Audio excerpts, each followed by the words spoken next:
রাজ্যে অবৈধভাবে অটোরিকশা বিক্রির অভিযোগ তুলে বাজাজ কোম্পানির বিরুদ্ধে এই প্রতিবাদ কর্মসূচি পালন করেন অটো চালক ও মালিকরা। ভারতীয় মজদুর সংঘ অনুমোদিত অটো রিকশা মজদুর সংঘের উদ্যোগে সোমবার আগরতলার প্যারাডাইজ চৌমুহনীতে সংগঠিত হয় গণধর্ণা। অটো চালকদের অভিযোগ, যথাযথ পরিবহন পারমিট ছাড়াই রাজ্যে 5 শতাধিক অটো রিকশা বিক্রি করেছে বাজাজ কোম্পানি। আজকে আমাদের Tripura West Tripura auto rickshaw মজদুর সংঘের পক্ষ থেকে বাজাজ কোম্পানির যে অবৈধভাবে গাড়ি সেল করতেছে পারমিটবিহীন এবং শ্রমিকদের কাছ থেকে পারমিটের নামে 20-30-40 হাজার টাকা করে নিতে আছে এবং শহরের মধ্যে এসব গাড়ি এসে জাম করতে আছে। সারা ত্রিপুরা রাজ্যে এখন যে হারে শুধু খালি অটোর মধ্যে কি শুধু খালি সিএনজি পেট্রোল অটো নয়, ইলেকট্রিক অটো আছে, যে হারে বিক্রি করা হচ্ছে তাই আমাদের ট্রান্সপোর্ট শ্রমিকরা সারা ত্রিপুরা রাজ্যে বেহাল অবস্থায় রয়েছে। যে তারা সারাদিন গাড়ি চালিয়ে তাদের সংসার পরিচালনা করবো তা পারছে না। তার প্রতিবাদে আমরা আজকে এখানে গণধর্ণাতে আমরা বসলাম। এই ঘটনাকে কেন্দ্র করে গত 24শে ডিসেম্বর পূর্ব আগরতলা থানায় একটি মামলা দায়ের করে সংগঠন। যানজটে জর্জরিত আগরতলা শহরে ইতিমধ্যেই অনুমোদিত অটো রিকশার সংখ্যা নির্ধারিত সীমার মধ্যে থাকার কথা। সেখানে বিনা পারমিটে এত বিপুল সংখ্যক অটো কিভাবে বিক্রি হলো তা নিয়ে প্রশ্ন তোলে সংগঠনের নেতৃত্ব। এক্ষেত্রে পরিবহন দপ্তরের ভূমিকা নিয়েও প্রশ্ন তুললেন অটো রিকশা শ্রমিক চালকরা। পরিবহন দপ্তরের কাছে আমরা অনেকবার চিঠি দিয়েছি। আগে একবার পরিবহন দপ্তরের সামনে আমরা ধর্নাতে বসেছিলাম। সরকারকে কয়েকবার চিঠি দেওয়া হয়েছে, মিনিস্টারের সঙ্গে কথাও হয়েছে, তারপরে এখন অবধি তার সুরাহা হয়নি।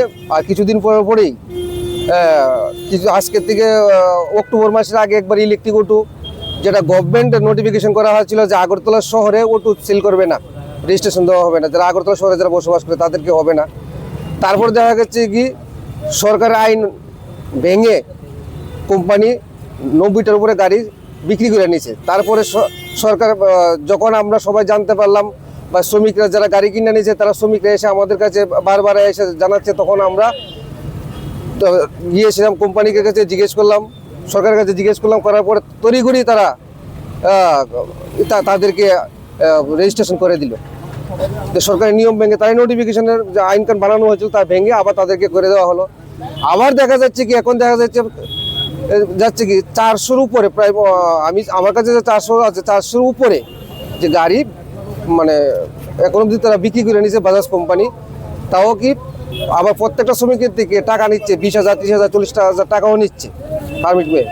আগে দেখতাম যে দপ্তরের থেকে পারমিট বেরোনোর পরে যারা পারমিট পাইতো তারা গিয়ে এসে শোরুমের থেকে তারা গাড়ি কিনতো। এখন দেখা যাচ্ছে কি শোরুমের মধ্যে গিয়ে এসে শোরুমের মালিকে টাকা নিয়ে এসে পারমিট প্রদান করে গাড়ি সিল করে, এরকম ধরনের এখন চলছে।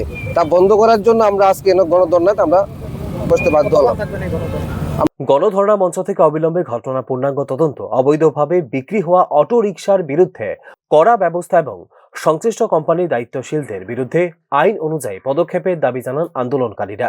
দাবি মানা না হলে আগামী দিনে আরো বৃহত্তর আন্দোলনের হুঁশিয়ারও দেন তারা। এই অভিযোগ শুধুমাত্র একটি কোম্পানির বিরুদ্ধে নয়, বরং রাজ্যের পরিবহন ব্যবস্থার নজরদারি নিয়েও তুলে দিচ্ছে বড় প্রশ্ন। যখন আগরতলা শহরে যানজট নিত্যদিনের সমস্যা, তখন অনুমতি ছাড়া শত শত অটো বিক্রি হওয়া ইঙ্গিত দেয় প্রশাসনিক গাফিলতির।